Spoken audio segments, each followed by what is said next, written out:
नमस्कार दोस्तों, आज का टॉपिक है वर्णमाला। तो वर्णमाला के अंदर हम पढ़ेंगे दोस्तों वर्ण के भेद, वर्णों का उच्चारण स्थान, तीसरा है वर्ण विन्यास या वर्ण संयोग, चौथा हिंदी शब्दकोश में वर्णों या शब्दों का निश्चित स्थान, पांचवा में पढ़ेंगे प्रयत्न के आधार पर वर्णों का वर्गीकरण। तो सबसे पहले कुछ परिभाषा बतलाना चाहते हैं दोस्तों। ध्वनि किसे कहते हैं? ध्वनि प्रत्येक वर्ण की एक आवाज़ होती है, जिसे का बोले तो ये ध्वनि जो निकल रही है का वर्ण का ध्वनि रहा। वर्ण जिसके टुकड़े अर्थात खंड ना हो उसे कहते हैं वर्ण। जैसे का को, अगर का को खंड करेंगे तो इसका कोई अर्थ नहीं होगा दोस्तों। तो का जब भी लिखेंगे हम लोग पूरा का लिखते हैं दोस्तों। जिसका खंड या टुकड़ा ना किया जा सके उसे वर्ण कहते हैं। जैसे टुकड़ा में यहाँ कर अलग अलग लिख कर दर्शाएँ दोस्तों यहाँ पे, तो इसमें दोस्तों इसको मिलाकर लिखे हैं तो का बन गया दोस्तों। और अक्षर किसे कहते हैं? वर्ण के मौखिक रूप को अक्षर कहा जाता है दोस्तों। जब भी हम का को बोलेंगे तो उसे अक्षर बोलेंगे। अगर जब भी हम लिख के दर्शाना चाहेंगे दोस्तों तो वर्ण कहेंगे। जैसे अक्षर, क्षर का मतलब होता है जो नष्ट या कम ना हो उसे क्षर कहते हैं। तो अक्षर जिसको हम नष्ट ना कर सके, जिसको तोड़ ना सके, जिसको खंड ना कर सके उसे अक्षर कहते हैं। वाक्य या भाषा की छोटी सूक्ष्म निम्नतम मतलब छोटी इकाई क्या है? वाक्य का या भाषा का सबसे छोटी इकाई क्या है? तो छोटी इकाई ध्वनि है दोस्तों। सबसे पहले अगर ऑप्शन में दिया हुआ रहेगा ध्वनि, वर्ण और अक्षर, तो सबसे पहले हम लोग टिक करेंगे ध्वनि को। अगर ध्वनि ना रहेगा, नहीं दिया हुआ रहेगा, तब हम वर्ण को टिक करेंगे। अगर वर्ण नहीं दिया हुआ रहेगा तब हम अक्षर को देंगे। उसी प्रकार दोस्तों भाषा की बड़ी विशाल इकाई वाक्य क्या है? भाषा की बड़ी उच्चतम या विशाल इकाई क्या है? तो भाषा की सबसे बड़ी इकाई वाक्य है दोस्तों। भाषा की इकाई आरोही या अवरोही क्रम में हमसे सवाल में पूछा जाता है दोस्तों। जब भी हम परीक्षा देते हैं तो इसमें सबसे पहले पूछा जाता है कि भाषा की इकाई का आरोही या अवरोही क्रम में, मतलब बढ़ते क्रम या घटते क्रम में पूछा जाता है दोस्तों। तो सबसे पहले ध्वनि, इससे वर्ण बनता है, ध्वनि, वर्ण, अक्षर, फिर शब्दांश या उपसर्ग बनता है। उपसर्ग के बाद शब्द बनता है, शब्द के बाद पद बनता है दोस्तों, पद के बाद पदबंध या वाक्यांश या उपवाक्य, इसके बाद वाक्य बनता है दोस्तों। वाक्य से ही अनुच्छेद बनता है दोस्तों। अनुच्छेद से अध्याय, पाठ और एक पाठ्य, बहुत सारा पाठ को मिलाकर एक पुस्तक बनता है दोस्तों, या रचना या ग्रंथ या काव्य या महाकाव्य कहेंगे उसको दोस्तों। तो भाषा की छोटी सूक्ष्म शब्द सार्थक शब्द इकाई क्या है दोस्तों? शब्द कहलाता है। मतलब इसका उत्तर जो होगा दोस्तों शब्द होगा। सार्थक का मतलब होता है दोस्तों अर्थ सहित। जैसे का हो गया, म हो गया, ला हो गया, ये क्या है दोस्तों? वर्ण है। और शब्द कमल, वर्ण को मिलाकर हम एक शब्द बनाए दोस्तों। और पद, कमल का फूल, ये कमल का फूल एक पद है दोस्तों। इसमें हम कैसे पहचान सकते हैं कमल का फूल एक पद है? इसमें जो का है दोस्तों, शब्दों के बीच कारक लाते हैं तो वो पद बनता है दोस्तों। जब भी शब्दों के बीच में हम कारक डालते हैं दोस्तों तो ये पद बनता है। और वाक्य कमल का जल में खिलता है, कमल जल में खिलता है, ये वाक्य है दोस्तों। जैसे वर्ण हो गया दोस्तों, क म ल, कमल, ये ध्वनि, वर्ण, अक्षर, इसी को कहेंगे दोस्तों। बस इसको प्रदर्शन करने का ये जो भिन्न तरीका है दोस्तों। अक्षर जब भी हम क को बोलेंगे तो उसको अक्षर बोलेंगे। अगर हम क को लिख कर दर्शाएंगे दोस्तों तो ये वर्ण होगा।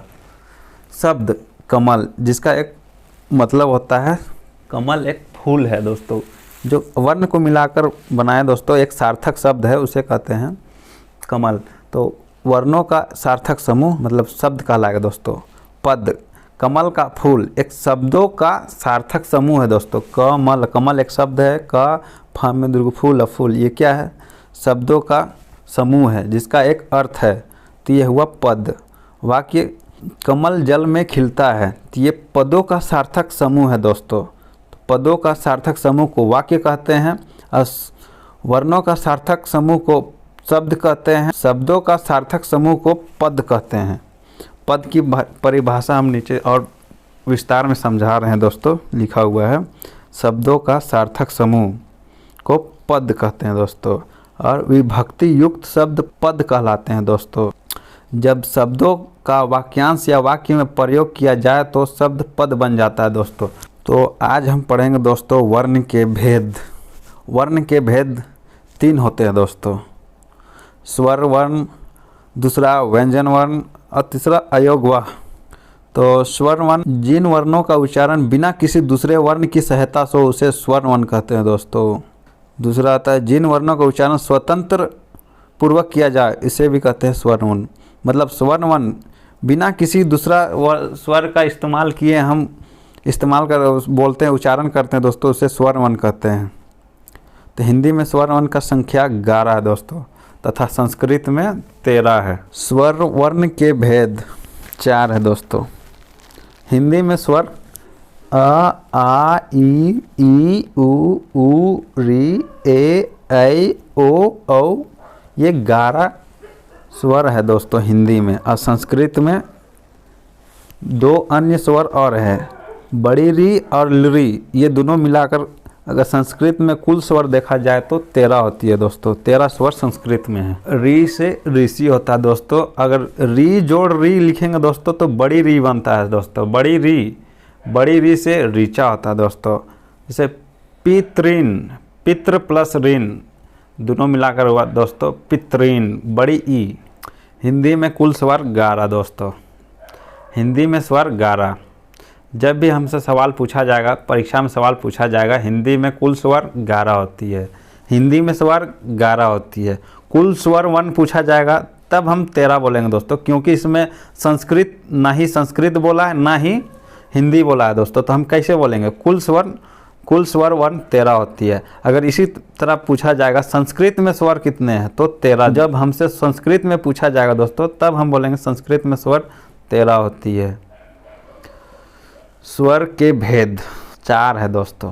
पहला, उच्चारण या मात्रा के आधार पर स्वर के भेद। जीभ की आकृति के आधार पर। तीसरा, ओष्ठाकृति ओठ या ओठ की संरचना के आधार पर। चौथा है मुखाकृति के आधार पर स्वर के भेद। ये 4 प्रकार के स्वर के भेद है दोस्तों। तो पहला में आते हैं दोस्तों। पहला में है उच्चारण या मात्रा के आधार पर स्वर के भेद 3 होते हैं दोस्तों। पहला हर्ष स्वर, दूसरा दीर्घ स्वर, तीसरा प्लुत स्वर। अब दूसरा में आते हैं दोस्तों जिह्वा या जीभ की आकृति के आधार पर स्वर के भेद 3 हैं। पहला अग्र स्वर, दूसरा मध्य स्वर, तीसरा पश्च स्वर। अब तीसरा भेद में आते हैं दोस्तों होंठ की संरचना के आधार पर स्वर के भेद 2 है, वृत्ताकार स्वर और अवृत्ताकार स्वर।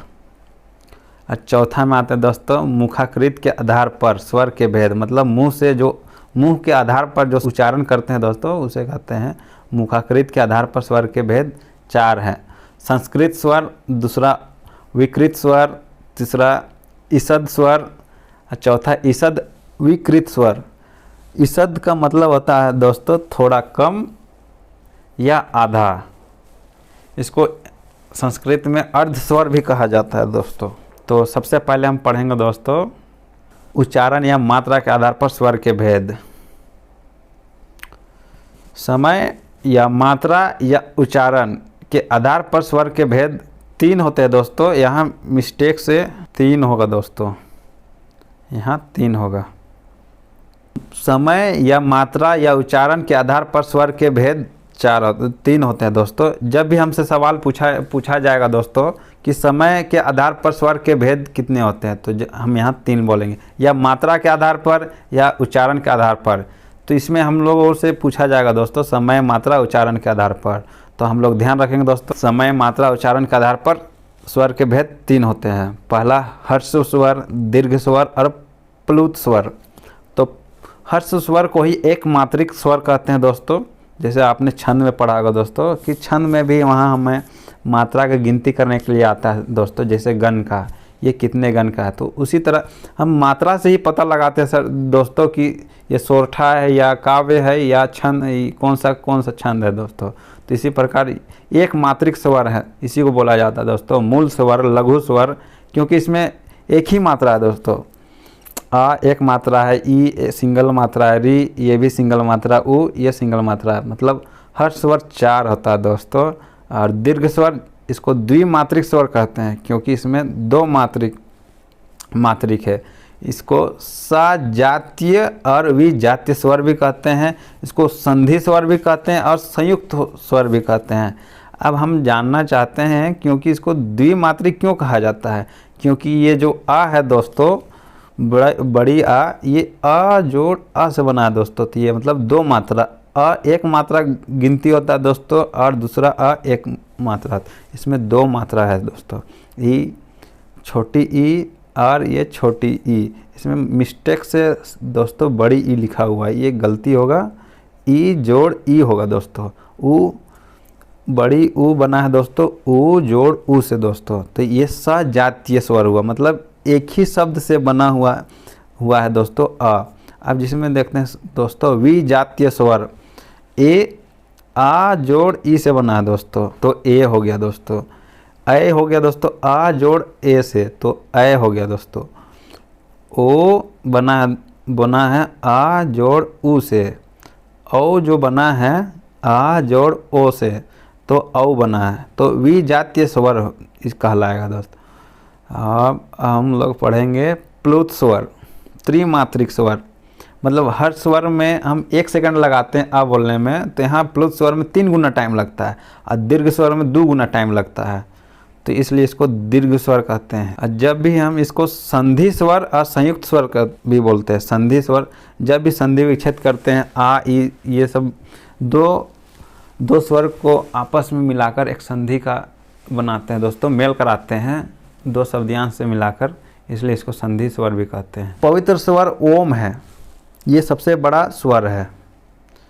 ऐसे पवित्र स्वर माना जाता है, विशाल स्वर माना जाता है क्योंकि इसमें समय ज़्यादा लगता है। जब भी हम ओम कहेंगे तो इसमें ज़्यादा टाइम लगता है दोस्तों, इसलिए इसे विशाल स्वर कहते हैं। हर्ष स्वर 4 है दोस्तों, दीर्घ स्वर 7 है, कुल स्वर 11 है। अब हमसे इसमें पूछा जाता है एक मात्रिक स्वर कह के भी तो 4, द्विमात्रिक स्वर कह के भी पूछा जाएगा दोस्तों तो 7, और कुल स्वर भी पूछा जाएगा तो 11। और मूल स्वर, इसको मूल स्वर के नाम से भी पूछा जा सकता है दोस्तों, तो 4, आ ई उ री। सजातीय स्वर तो 3 है दोस्तों, ध्यान दीजिएगा, आ ई उ। विजातीय 4 है, ए ऐ ओ औ। कुल मिला के दोस्तों हिंदी में स्वर 11 होती है। तो दोस्तों मुझे उम्मीद है कि आप लोगों को यह जो भी मैंने आपको समझाने का प्रयास किया, होपफुली आपको बहुत ही अच्छी तरह समझ में आया होगा। तो दोस्तों आज हम इस वीडियो में बस आपको वर्ण के भेद के बारे में बतलाएं। वर्ण के भेद 3 प्रकार के होते हैं दोस्तों, स्वर्ण वर्ण, व्यंजन वर्ण और अयोग वर्ण। तो आज हम स्वर्ण वर्ण के बारे में आपको बतलाएं दोस्तों। स्वर वर्ण के अंतर्गत बतलाएं दोस्तों स्वर के भेद, उच्चारण या मात्रा के आधार पर स्वर्ण के भेद। आज इसी टॉपिक को बस आपको बतलाए हैं दोस्तों। अब जो मैं नेक्स्ट वीडियो में आपको दोस्तों जिह्वा या जीभ के आकृति के आधार पर स्वर के भेद, इससे आगे आपको बतलाएंगे दोस्तों नेक्स्ट वीडियो में। तो धन्यवाद दोस्तों।